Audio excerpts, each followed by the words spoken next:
ఆ రాజు దగ్గర భక్తి కలిగిన వయస్సు మీరిన ఒక మంత్రి ఉండేవాడండి. ఒకరోజు రాజుగారు యుద్ధానికి వెళ్ళి ఆ యుద్ధంలో వేలు పోగొట్టుకొని వస్తాడండి. అది కాస్త మంత్రి గారికి తెలిసి మంత్రి గారు వచ్చి రాజుగారు చూసినప్పుడు ఆ ఎడమ చేతి వేలలో చిటికెన వేలు లేదండి. అది చూడగానే రాజుగారు అనుకున్నారు కదా, నా వేలు పోయింది కాబట్టి మంత్రి గారు బాధపడతాడేమో అనుకుంటే మంత్రి గారు రాజుగారిని చూసి అంటున్నాడు, అయ్యా ఏది జరిగినా మన మేలుకి, ఏది జరిగినా మన మంచికి అనగానే రాజు ఒక్కసారి కోపంతో చూసి, ఏలిపోయి నేను చేస్తుంటే నీకేమో నా ఏలిపోవడం మంచిగా అనిపిస్తుందా, ఎవరక్కడ అని పిలవగానే సైనికులు వస్తారండి. సైనికులు రాగానే ఈ మంత్రిని తీసుకెళ్లి చెరసాల్లో వేయండి అనగానే తీసుకెళ్లి చెరసాల్లో వేస్తారండి. వారం తర్వాత రాజుగారు వేటకెళ్తారండి ఒక 10 మంది సైనికులతో. అలా 10 మంది సైనికులతో వేటకెళ్ళిన తర్వాత ఒక జంతువు కనపడుతుంది. ఆ జంతువులు తరిమే సమయంలో అందరూ చెదిరిపోతారండి. ఆ రాజుగారు ఒక దిక్కు అయిపోతారు, సైనికులు ఒక దిక్కు అయిపోతారు. రాజుగారు ఆ అడవిలో దారి తప్పిపోయి అడవి మనుషుల చేతికి చిక్కుతాడు.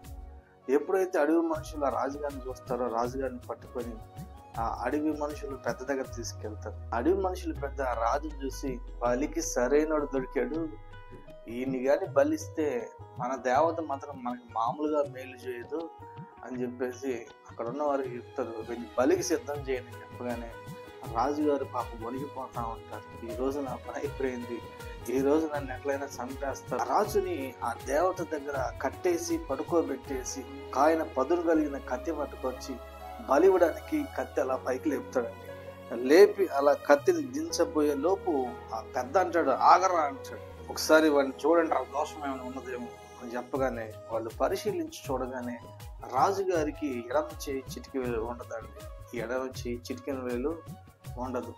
అది కాస్త ఆ పెద్దగా చెప్పగానే వెంటనే పెద్ద అంటాడు, వాడు బలికి పనికిరాడు, వాడిని పంపించేయండి, వాడిని వదిలేయండి అని చెప్పగానే ఆ రాజును వదిలేస్తాడు. అలా వదిలేసేటప్పుడు ఆ పెద్ద రాజుతో చెప్తాడు, పోరా పో, బతికిపోయావు. అదే వేలు ఉండుంటేనా రాజుగారు పారిపోయి రాజ్యానికి వెళ్తాడండి.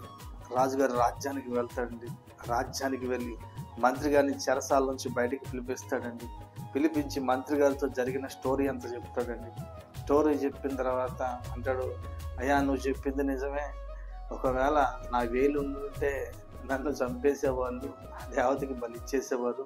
నువ్వు చెప్పినట్టు ఏది జరిగినా మన మంచికే, ఏది జరిగినా మన మేలుకే, అనవసరంగా నేను తీసుకెళ్లి చెరసాల్లో వేశాను, నన్ను క్షమించవయ్యా అని చెప్పేసి రాజుగారు మంత్రి గారితో అన్నప్పుడు మంత్రి గారు రాజుగారికి చూసి అంటాడు, అయ్యా ఏది జరిగినా మన మేలుకే, మీరేమీ బాధపడకండి, నన్ను చెరసాల్లో వేయడం కూడా నా మంచికే, మన మంచికే అని చెప్పగానే రాజుగారు అంటాడు, ఇది ఎలా మంచికయ్యా, ప్రతిదానికి మంచికే అంటూ ప్రతిదానికి మేలుగా నిన్ను చెరసాల వేయడం ఎలా మంచికి అని చెప్పేసి రాజుగారు మంత్రి గారిని అడిగినప్పుడు మంత్రి గారు రాజుగారితో అంటాడు, అయ్యా ఒకవేళ చెరసాల్లో నన్ను వేయకపోయినట్లయితే మీతో పాటు నేను కూడా వచ్చేవాడిని, మీతో పాటు వేటకి నేను కూడా వచ్చేవాడిని, ఇద్దరం కలిసి అడవి మనుషులకు చిక్కేవాళ్ళం, ఇద్దరిని కట్టి బలికి సిద్ధపరిచేవాళ్ళు, ఇద్దరిని పరిశీలన చేసేవాళ్ళు, మీకంటే వేలు లేదు కాబట్టి మిమ్మల్ని పక్కన పెట్టేవాళ్ళు, నాకు అన్నీ మంచిగా ఉన్నాయి కాబట్టి చక్కగా వాళ్ళు నన్ను బలిచ్చేవాళ్ళు.